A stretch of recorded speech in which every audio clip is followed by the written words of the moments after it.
Hello again, everyone. This is Kevin Johnson of Leverage Consulting, and this is yet another episode of The Resilient Entrepreneur. In today's podcast, and even with the next few podcasts, I'm going to have really more questions for you. Sometimes I bring you things that are more of an idea or content, and this was really something really just a one long podcast that's nothing more than one big question for you. And that is, are you reading into things too much? And what that really gets to is whether you, in a moment or an instance, you read into things too much and it is actually putting a chokehold on your business or your career. And here's what I'm getting at with this. In watching my friends, watching colleagues, watching and working with clients, I can literally sit here and run out of my podcast time giving you examples of how people will put a chokehold on their own business or career by reading into things too much. I'll give you an example. I watched someone send a text message to someone else, and they immediately see the bubbles coming up, and they're immediately assuming that they're going to write something bad back. And ultimately the person wrote something that was really somewhat innocuous, but we get that nervous pit in our stomach that we write something and then we see the little bubbles. We don't even know what they're going to say yet, but we just assume that they're going to say something bad. And we can take that one small, tiny instance and apply that to a much, much bigger picture, where we assume when we walk into a room to talk to someone about something that they're not going to like it. And if you've ever heard someone start with the phrase, "You're not going to like this, but I have to tell you something." Well, how do you know I wasn't going to like it? It might be that I actually appreciate the insight. And even if I don't like it, you seasoning it with the negativity on the front end doesn't help it at all. It starts me off thinking this should be bad. And that's yet another example. Think of yourself as an influencer. And I don't mean a social media influencer. I'm talking about you are an influencer, and it really doesn't matter where your position is in the business or where your team members' positions are.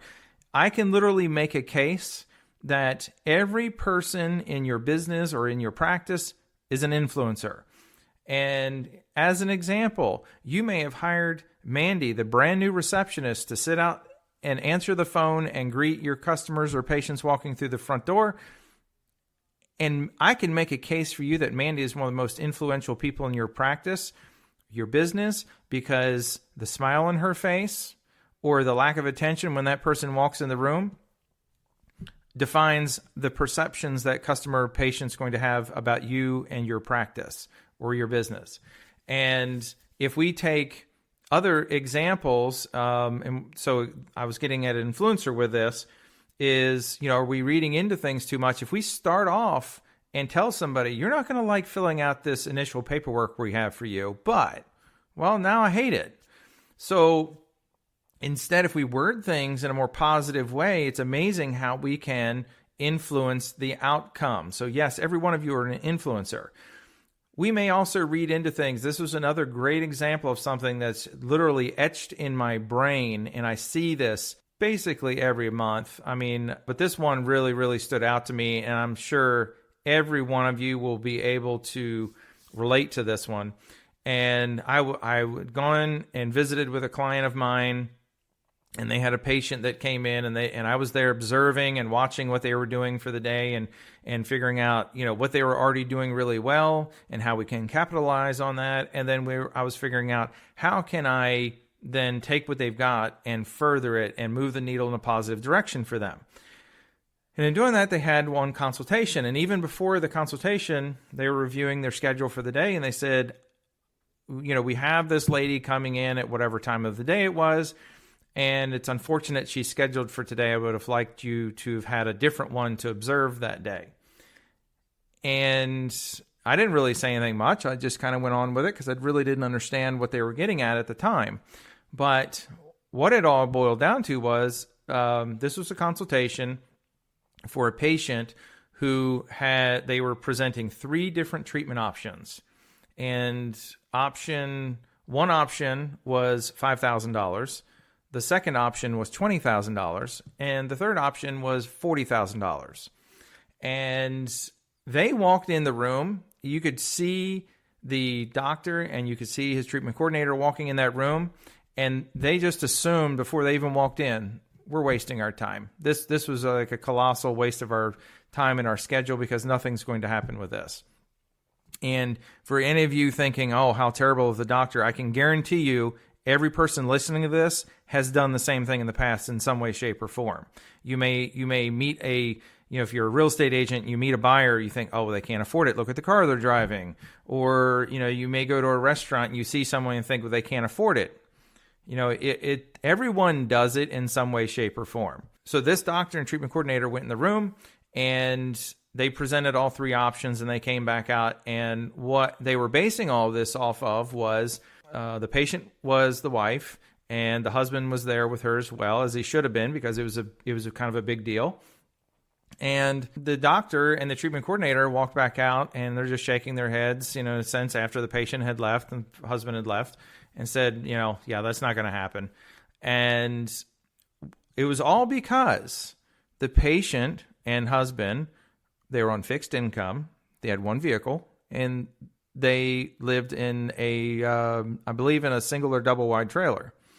So they just assumed with all of that they can't afford this. They're not doing anything. And the husband even said something somewhat disparaging towards the end of the consult, which basically, I think he said something to the effect of, we'll be buying you a blender on the way home, because evidently it hurt for the wife to eat and he didn't see the point in spending the money. So, of course, the staff wanted to see her fix her teeth or see the wife fix her teeth and then go find herself a new husband, which I can't really disagree with. But interestingly enough, just a month later, the wife called back and said, I'm going with the $40,000 option and I have the money. And that whole scenario, that whole event is burned and etched into my memory because it is literally one of the best examples I have ever witnessed, where someone basically had already read into the situation. They already came to a conclusion as to what the outcome was going to be. They weren't even really going to give it a good college try. They weren't even open-minded about it. And the patient still came back and went for the best option. And I'm assuring you, I know that there are examples of where you or your team might be doing the exact same thing, where you automatically present the lesser option to someone, or you pass someone off because you just assume that there's no way. And in today's world, there's just no way of knowing. There are people walking around out there that have insane amounts of money and they don't drive a brand new car. They don't dress flashy. They don't do anything crazy. In fact, some of you would probably even say some of the ones that have all the flash and dash are the ones that don't actually have the money. But that's a completely different topic. We're just talking about where we may read into a situation and we're, as I said earlier, we're choking off the opportunity for our business because we don't allow this to play out the way that it should. We don't even give it our best for this individual because we've already come to the conclusion it's a waste of our time. So it's a reflective question. It's something that you might want to, you could even take this and write it out and put it on your computer. You could take it and present it to your team at your next team meeting. But this is a really great example of where I will usually find opportunities with every client that I've ever worked with where they're just passing off opportunity because they've already come to a conclusion. So that, my friends, is your Resilient Entrepreneur podcast for today. If you have any questions, comments, anything else that you'd love for me to talk about in the future, some of these that I bring to you are from my clients or from other people that listen to these podcasts, so I'm happy to do that. So stay tuned for the next Resilient Entrepreneur podcast, where I talk about one of the most inexpensive things that you have at your disposal, which can cause or create the highest ROI of anything you've got in your business or your practice.